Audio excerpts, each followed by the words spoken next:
In the winter of 1987, three brothers made a pact that would stain the soil of rural Pennsylvania with secrets darker than anyone could imagine.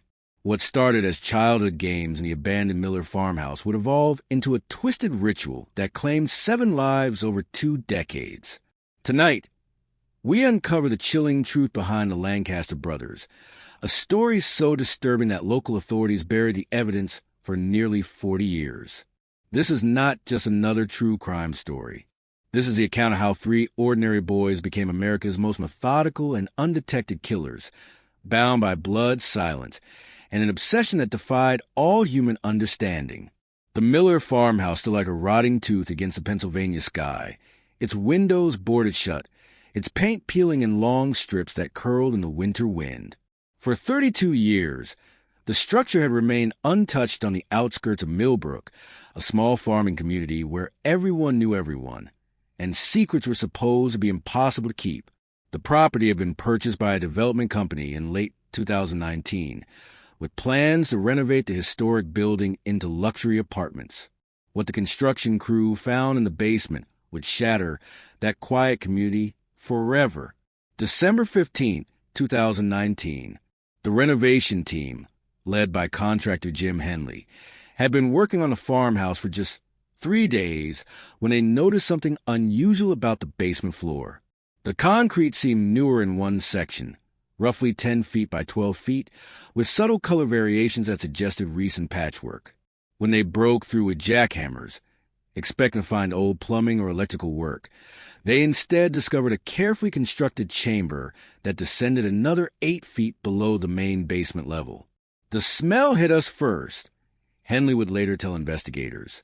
It wasn't like anything I'd encountered in 30 years of construction. Sweet but rotten, chemical but organic. We knew immediately we weren't dealing with a plumbing problem. The hidden room was meticulously designed. The walls were lined with plastic sheeting, and industrial-grade ventilation systems had been installed to manage airflow. Along the perimeter, 7 wooden structures resembled medieval stocks, each designed to restrain a human being in a kneeling position. But it was what remained in those restraints that transformed this from a disturbing discovery into Pennsylvania's most haunting crime scene. 7 bodies in various stages of decomposition. 7 individuals who had vanished from their communities over the span of 23 years. Their disappearances treated as unrelated missing person cases. 7 victims whose families had never stopped searching, never stopped hoping, never imagined that their loved ones had ended up in a basement chamber just miles from where they'd last been seen. The forensic team, led by Dr. Patricia Reeves from the Pennsylvania State Police, would spend the next 4 months cataloging evidence from the scene. Each victim had been bound with identical rope patterns, an intricate weaving technique that created both physical restraint and what appeared to be symbolic significance. Their positioning in the chamber followed a precise geometric arrangement, with the newest victim placed at the center and the others forming a hexagonal pattern around the perimeter. This wasn't random violence, Dr. Reeves explained to the investigative team.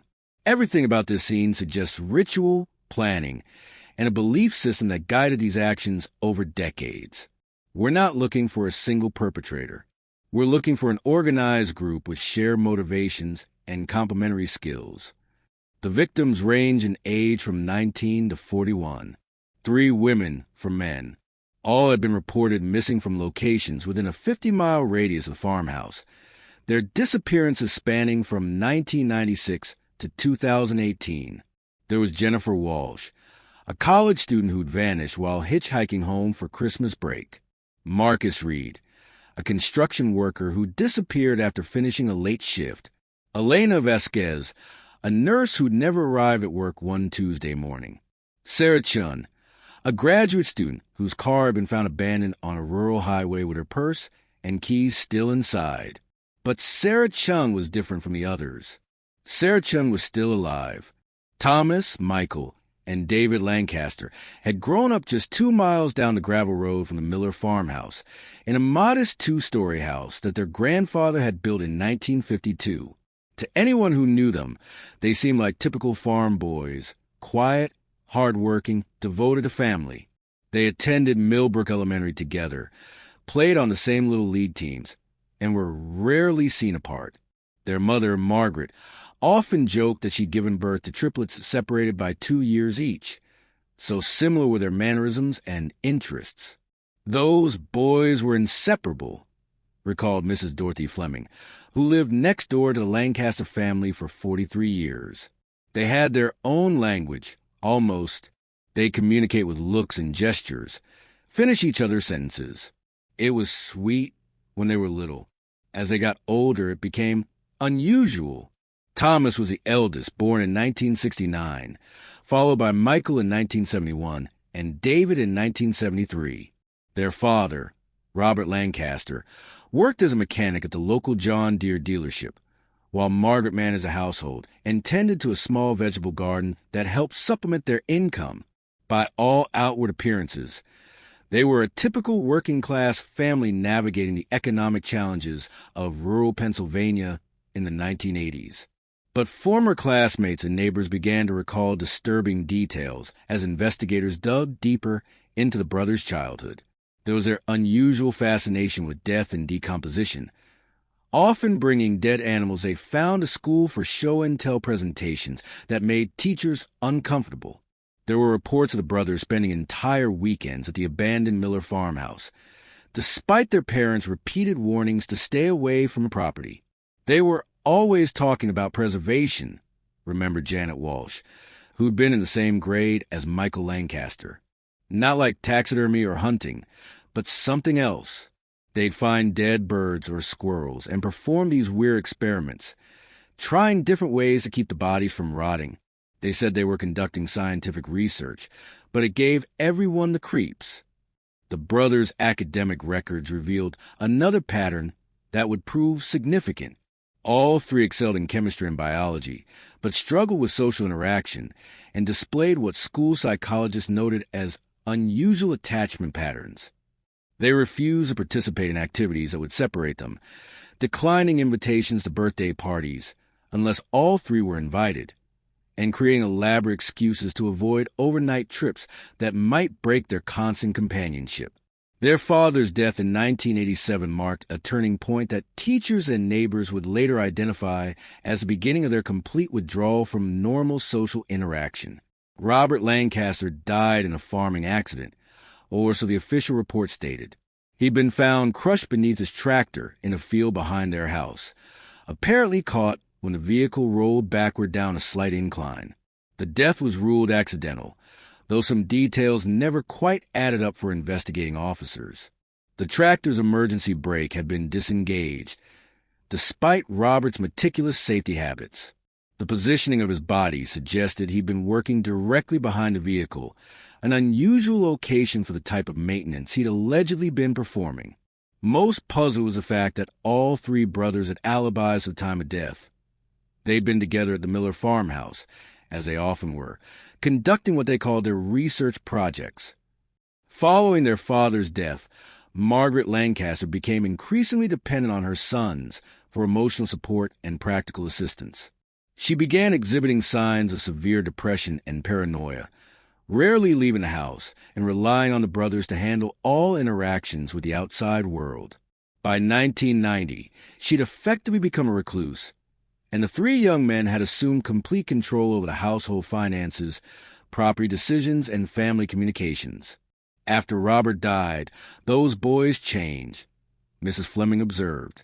They became secretive, almost protective of their mother to an unhealthy degree. They wouldn't let anyone visit the house, wouldn't accept help from neighbors or church members. It was like they'd built a wall around themselves and their mother, keeping the whole world out. The brothers' journals, discovered during the investigation, revealed the true extent of their psychological evolution during this period. Written in a code they developed as children, the journals documented their growing belief that they were chosen to preserve people who represented the pure essence of humanity. Their father's death, they wrote, had been necessary because he'd threatened to expose their sacred mission after discovering some of their early experiments with animal preservation. What do you think is really happening so far? Share your theories in the comments. The journals of Thomas, Michael, and David Lancaster read, like the manifesto of a deeply disturbed religious cult. But instead of recruiting followers, they created a closed system belief that included only themselves and their mission. Over the course of 23 years, they developed an elaborate mythology around their activities, complete with ritualistic elements that governed every aspect of their crimes. According to their writings, the brothers believed that certain individuals possessed what they called essential purity, a spiritual quality that made them worthy of preservation beyond natural death. They developed criteria for identifying these individuals: youth kindness, absence of what they considered moral corruption, and most importantly, a lack of strong family connections that would result in intensive searches if they disappeared. The pure ones are easy to recognize, Thomas wrote in an entry dated March 1994. They carry light differently. They move through the world without the weight of sin or compromise. Our mission is to harvest this purity before the world corrupts it, to preserve it in its perfect state for eternity. The brothers had spent years perfecting their selection process. They would identify potential victims through careful observation, sometimes following individuals for months before making their final decision. They looked for people who lived alone, worked irregular hours, or had minimal social connections. They studied their routines, their vulnerabilities, their moments of isolation. Michael's role in the operation was logistics and planning. His journals contained detailed maps of the county, marked with locations suitable for abductions, disposal of vehicles, and transportation routes that avoided traffic cameras and main roads. He developed elaborate schedules that accounted for weather conditions, moon phases, and seasonal variations in local law enforcement patrol patterns. Every detail matters, Michael wrote. One mistake, one moment of carelessness, and our sacred work ends. We are guardians of purity in a corrupt world. We cannot fail. David, the youngest, was responsible for what they called preparation and preservation. His journals contained disturbing technical notes about human anatomy, chemical preservation methods, and the psychological techniques they used to maintain control over their victims during what they termed the transition period. The basement chamber beneath the Miller farmhouse had been constructed over a period of 7 years, beginning in 1989. Using skills they'd learned from their father and research conducted at the local library, the brothers had created a sophisticated facility designed to serve their twisted purposes. The ventilation system prevented odors from reaching the surface. The soundproofing ensured that no one would hear what occurred below ground. The restraint system allowed them to control victims while performing their ritualistic procedures. But perhaps most disturbing was their belief that they were providing a service to their victims. The journals revealed that the brothers genuinely believed they were saving people from the corruption and disappointment of ordinary life by preserving them in what they saw as a state of spiritual purity. Jennifer understood at the end. Thomas wrote about their first victim, 19-year-old Jennifer Walsh. She stopped fighting and accepted her transformation. She thanked us for choosing her, for seeing her true essence when the world saw only surface appearance. She was honored to be our first. The brothers' method evolved over time, but the basic pattern remained consistent. They would abduct victims during moments of vulnerability. A broken-down car, a late-night walk, a misconnection. They would transport them to the farmhouse and keep them in the underground chamber for periods ranging from 3 days to 2 weeks, during which time they performed what they called purification rituals. These rituals, according to their journals and later forensic analysis, involved psychological manipulation designed to break down the victim's sense of individual identity and replace it with acceptance of their role in the brothers' mythology. They used techniques borrowed from religious conversion practices, sensory deprivation, and what experts would later identify as sophisticated brainwashing methods. We don't hurt them, David wrote repeatedly in his journals. We transform them. We help them understand their true purpose. By the time of their preservation, they've transcended ordinary human existence. They've become something pure and eternal. The preservation process itself involved chemical techniques the brothers had developed through years of experimentation, first with animals and later with human subjects. They'd learned to maintain bodies in states of suspended decomposition, creating what they saw as eternal monuments to human purity. But their system contained a fatal flaw that would ultimately lead to their downfall. The brothers' journals revealed increasing psychological strain as their mission expanded. Thomas began showing signs of what psychologists would later identify as messianic delusions, believing himself to be chosen by divine forces to preserve humanity's essential goodness. Michael developed obsessive-compulsive behaviors around the planning and execution of their crimes, creating increasingly elaborate protocols that consumed more and more of his mental energy. David, the youngest, began experiencing what he described as communication with their preserved victims, claiming they spoke to him about their gratitude for their transformation. Most critically, their mother's declining mental health created pressure within their closed family system. Margaret Lancaster's paranoia and depression had worsened over the years, and by 2018, she was showing signs of dementia that made it difficult for the brothers to maintain their secret activities while caring for her. It was this pressure that led them to select Sarah Chun as their seventh victim in November 2018. But Sarah would prove to be different from the others in ways that would expose the fundamental weaknesses in their system and bring their 23-year reign of terror to an end. Thank you for staying with us. The most shocking part is still coming. Sarah Chun was 28 years old, pursuing a master's degree in social work at Penn State University, and working part-time as a counselor for at-risk teenagers. She'd grown up in Philadelphia, but had moved to rural Pennsylvania for graduate school, drawn by the university's reputation and the quiet environment that she thought would help her focus on her studies. She lived alone in a small apartment near campus, kept to herself, and seemed to fit the brothers' profile perfectly. On November 8, 2018, Sarah's car broke down on Route 30, about 15 miles from her apartment. She'd been driving home from her evening job at a youth counseling center when her engine began smoking and finally died completely. With no cell phone signal and no traffic on the rural road, she began walking toward the nearest town, hoping to find help. Thomas Lancaster, who'd been following Sarah's routine for 3 weeks, saw this as a perfect opportunity. He offered assistance, appearing concerned and helpful as he pulled over in his pickup truck. Sarah, despite her natural caution, accepted his offer to call a tow truck from the nearest service station. Instead, he drove her to the Miller farmhouse. But Sarah's professional training in crisis counseling and psychology gave her tools that previous victims had lacked.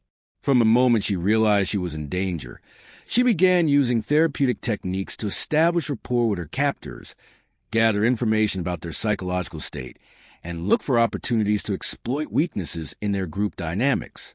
I knew immediately that these weren't ordinary criminals, Sarah would later testify. They spoke about their actions in religious terms, like they were performing some kind of sacred duty. They genuinely believed they were helping me, saving me from something. I realized that my only chance was to understand the delusions and work within them. During her 3 days in the underground chamber, Sarah employed every technique she'd learned about managing individuals in psychological crisis. She listened to their explanations of their mission, asked questions about their beliefs, and gradually began to identify the stress fractures in their relationship. The brothers' journals from this period reveal the impact Sarah had on their group psychology. Unlike previous victims who had eventually submitted to their ritualistic process, Sarah maintained her analytical thinking and began to challenge their beliefs in subtle ways. She asks too many questions, David wrote.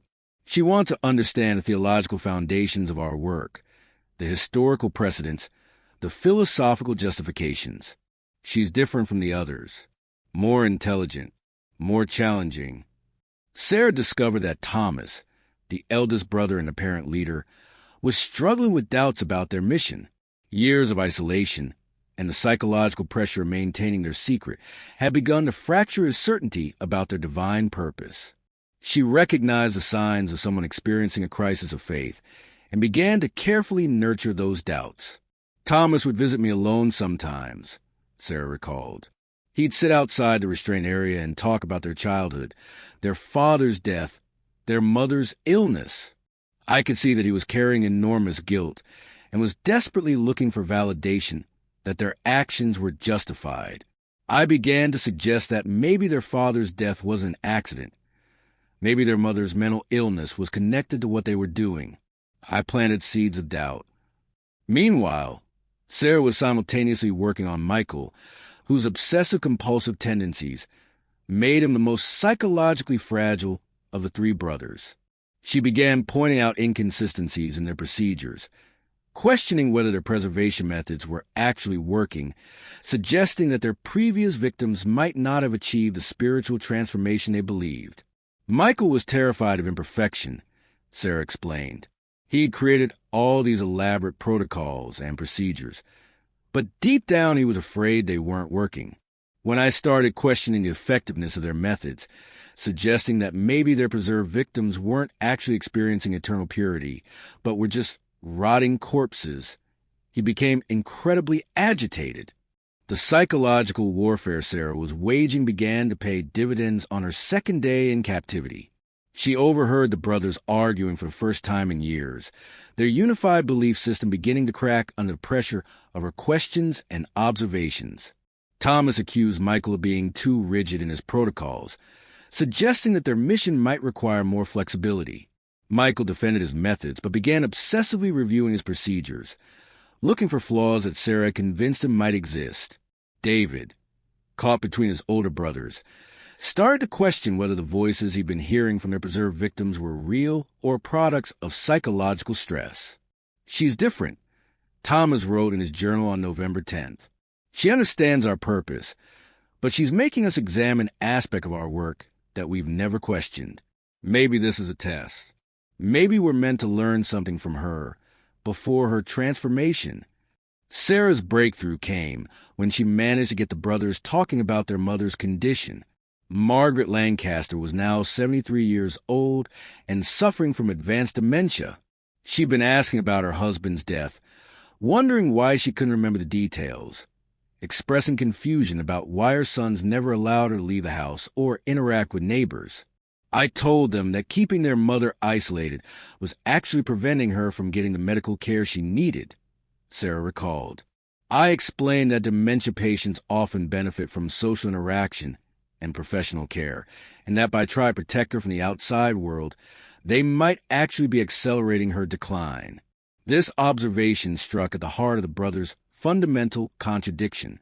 They claimed to be preserving purity and preventing corruption, but their actions toward their mother suggested they were actually causing harm to someone they loved.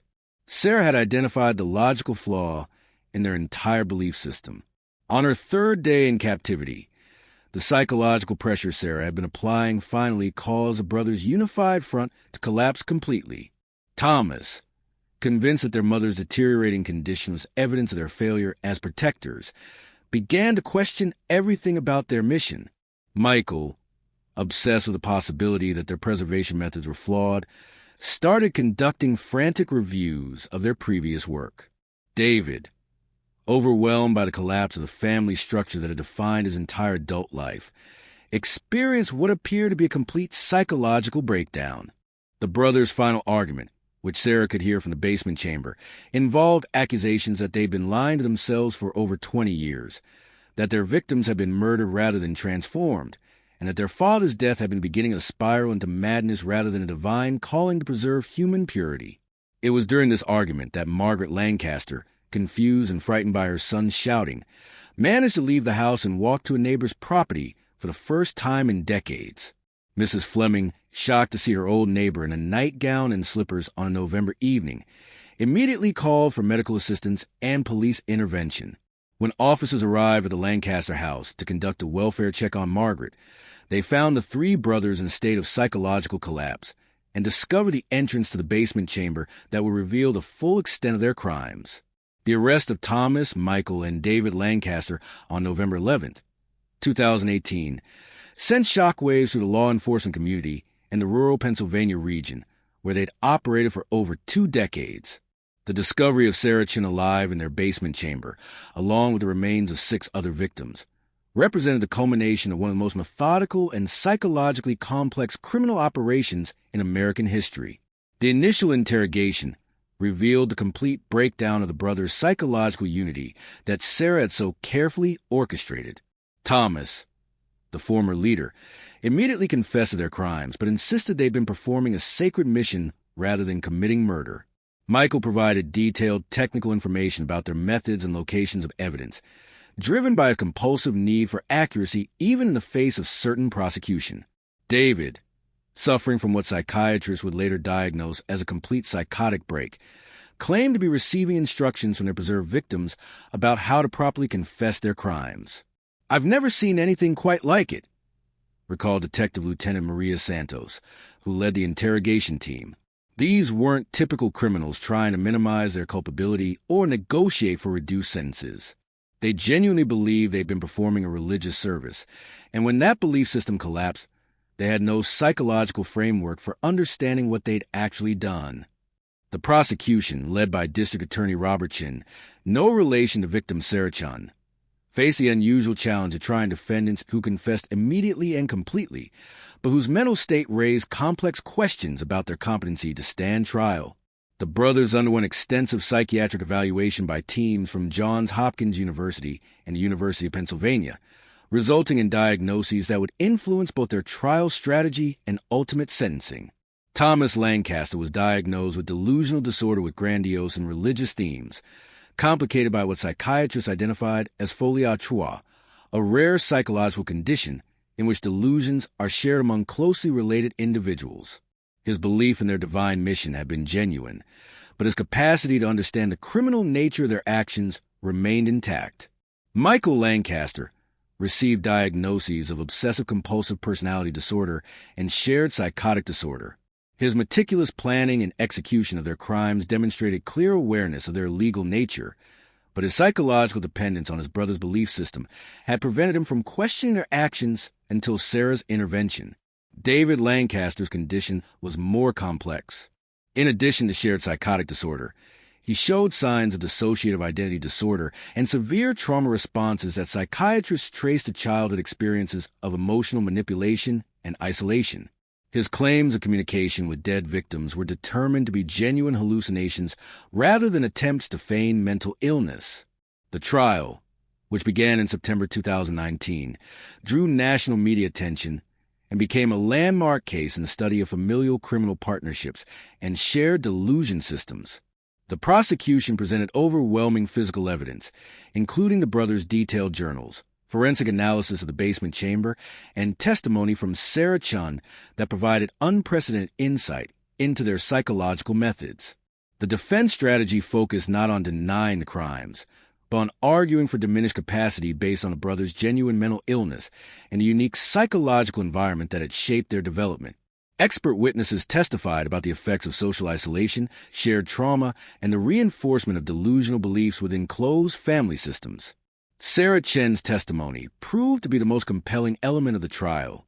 Her detailed account of the brothers' belief system, her description of the psychological techniques she'd used to survive, and her analysis of their individual mental states provided the jury with a clear understanding of how three seemingly ordinary young men had developed into methodical killers.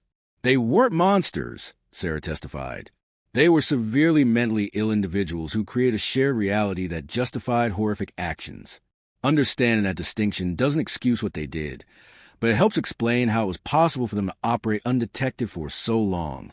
The jury deliberated for 3 days before returning guilty verdicts on all counts for each brother. Thomas and Michael Lancaster were sentenced to life in prison without possibility of parole. David Lancaster, given his more severe mental illness and younger age at the time their crimes began, received life with possibility of parole after 30 years. The impact on the families of their victims was devastating, but also provided a sense of closure that had been missing for decades. Jennifer Walsh's parents, who'd never stopped searching for their daughter, finally learned what had happened to her 23 years after her disappearance. Marcus Reed's brother discovered that his sibling's death had been connected to the gambling debts the family had always suspected. Elena Vasquez's children, now adults, could finally hold a funeral for their mother. Margaret Lancaster, the brother's mother, was placed in a memory care facility where she received treatment for her dementia. She died in 2021, apparently never fully understanding what her sons had done or why they'd been taken from her. The Miller farmhouse was demolished in 2020, and the property was converted into a memorial garden for the victims. The Lancaster family home was sold to pay for legal fees and victim compensation, later torn down by new owners who couldn't bear to live in a house connected to such tragedy. But perhaps the most significant outcome of the Lancaster Brothers case was its impact on law enforcement procedures for investigating missing person cases in rural areas. The brothers' success in operating undetected for over 2 decades highlighted gaps in communication between jurisdictions and the need for better coordination when multiple disappearances occur in the same geographic region. In March 2023, Thomas Lancaster was found dead in his cell at SCI Greaterford, apparently from suicide. He left a final letter apologizing to the families of their victims and expressing gratitude to Sarah Chun for helping him understand the true nature of his actions. Michael Lancaster remains incarcerated and has become a subject of study for criminal psychologists interested in obsessive-compulsive disorders and criminal behavior. David Lancaster continues to receive psychiatric treatment and has shown some improvement in his condition, though he still experiences periodic hallucinations. Sarah Chun completed her master's degree in social work and now specializes in treating survivors of violent crime and families affected by trauma.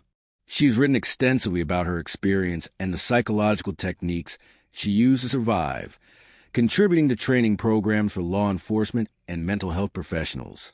The case of the Lancaster brothers stands as one of the most disturbing examples of how mental illness, family dysfunction, and social isolation can combine to create conditions for methodical, long-term criminal behavior. It serves as a reminder that evil doesn't always announce itself with obvious warning signs, but can hide behind facades of normalcy and family devotion. The question that haunts investigators and criminal psychologists who studied this case isn't just how 3 brothers managed to kill 7 people over 23 years without detection. It's how many other families like the Lancasters might be operating in isolated communities across America, bound together by shared delusions and protected by their very ordinariness from the scrutiny that might expose their crimes. In small towns and rural areas where everyone knows everyone and family loyalty is considered a virtue, how many dark secrets remain hidden behind closed doors? How many missing persons cases represent not random crimes or voluntary disappearances, but systematic predation by individuals whose mental illness has been reinforced and enabled by family bonds rather than treated and addressed? The Lancaster brothers case may be closed, but the questions it raises about family, mental illness, and the nature of evil continue to challenge our understanding of what makes seemingly ordinary people capable of extraordinary crimes.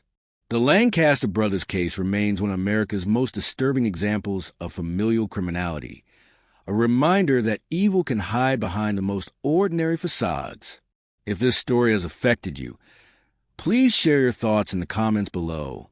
What signs do you think the community missed? Could this have been prevented? Don't forget to subscribe and ring the notification bell for more true crime investigations that uncover the darkest corners of human nature.